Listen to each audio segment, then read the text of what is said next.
They still need more. Here, take these rags here, stuff them up in there.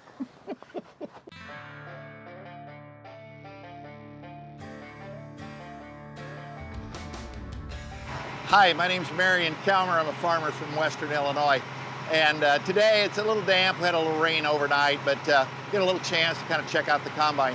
One of the things that I've been noticing though, as I go behind the combine, is you're doing kernel counts, of course, for grain loss, but I noticed it was a lot heavier in the center of this combine than it was on either side. So we always talk about header loss, any combine loss, and then separator loss and rotor loss. So anyway, I was kind of curious to find out. So I stopped right here on the end rows and let the combine run for a little bit so I can look underneath it to see if I can find any shell cord. So let's start up here at the head. And we get underneath here, and it's damp today, so we're seeing a little bit of butt shelling. We may or may not continue to go because it's just tough for the stalk to disconnect from the cob. But the other thing I noticed is there's just a whole lot of yellow shell corn right down in here where I stopped. And I don't see it over there in the middle. I don't see it here in front of the duals. It's just a whole lot of shell corn right here.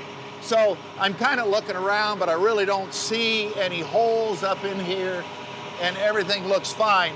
So we're gonna go ahead and put a little box in this area so that as we're driving down, we can see if we can determine where that shell corn's coming from.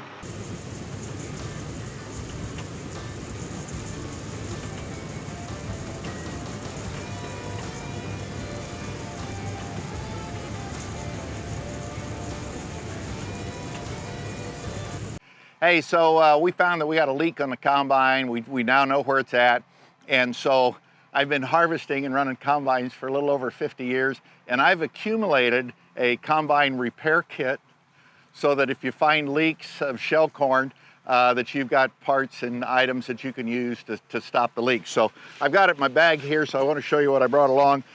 We always keep a pool noodle or some kind of foam in case it's a long crack or something by the feeder house and need to stuff that in on the combine. Of course, duct tape. I mean, you always carry that with you. I mean, some people like gray, some people like white, some people like black duct tape. So anyway, pick a color that you like, but it's important to keep this in the cab in case you need it. The other thing is, of course, if it's a very big hole, you need to stuff some rags in it. So I just grab a t-shirt. Hopefully it's one that's been washed, but you can use that for the big holes. Now, if you've got some smaller holes in the combine, you can use a sock, and I always tell everybody, well, stuff a sock in it, you know, that works too.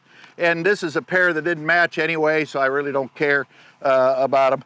And then, of course, if you've got a medium-sized hole, why then you bring a pair of underwear with, and they'll fit for the medium-sized ones. And then, of course, you got to have some baling wire to go along with it, because you might want to tie it up around the hole, and you know, bubble gum. All of those things work pretty good.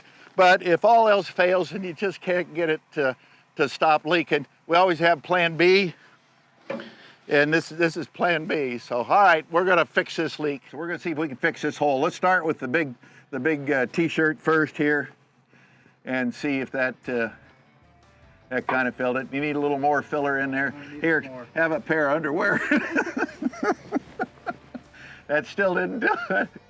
Yeah, I'm running out of stuff. Here's some socks. Stuff them up there.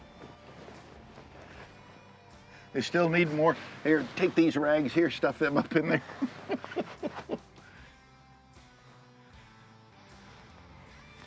I like it. What are you going to need next? Some duct tape? Yeah, I think I'll put those You want white or gray or black? What's your favorite? Black, probably go with a combine better. Take some black. All right, there you go. Need baling wire? I got some of that. I'm about out of supplies here.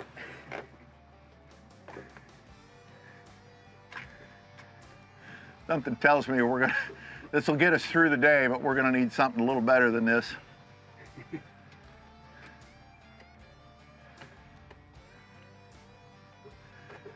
Oh, you're doing a great job. That looks like that come right from the factory like that. I'm impressed.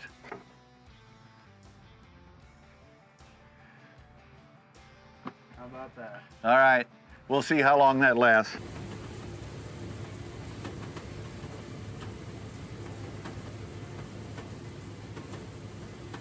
So we plugged the hole and we did a little test run, and we just don't hardly have any shell corn left down here on the ground at all. We stopped here, and I got one kernel here and maybe one kernel over there, and we're getting a little butt shell in here today. It's a little bit damp. So anyway, I think we kind of solved the problem. The other thing while I'm here, the things I'm noticing, number one is I talk a little bit about our beveled stripper plates. When that ear comes down, that we're able to grab this with the BT chopper, and then you can see where we're cutting it here, and then we actually husk that ear of corn, so it's just the yellow ear that ends up in the combine. So that's laying down here. There's a couple more husks there. And then also the performance of the BT chopper while I'm down here looking at it, chewing it up, and turning little pieces of confetti right here. Here's a couple more, and that's the big thing behind the stalk roll. Not only does it cut it into shorter pieces, but even though these stalks are sopping wet, but it shears it into two halves, and this is going to allow the earthworms microbes. So anyway, hope you enjoyed this video today. We had a little fun here, kind of a slower day for us for harvesting. As always, call me on my cell phone, 309-368-1182. You can visit our website, calmercornheads.com, for other YouTube videos, or call our front office if you need a little help putting some newer stalk rolls or components or beveled stripper plates on your corn head. With that, thanks for watching our video. I hope you enjoyed it. Have a great day and stay safe.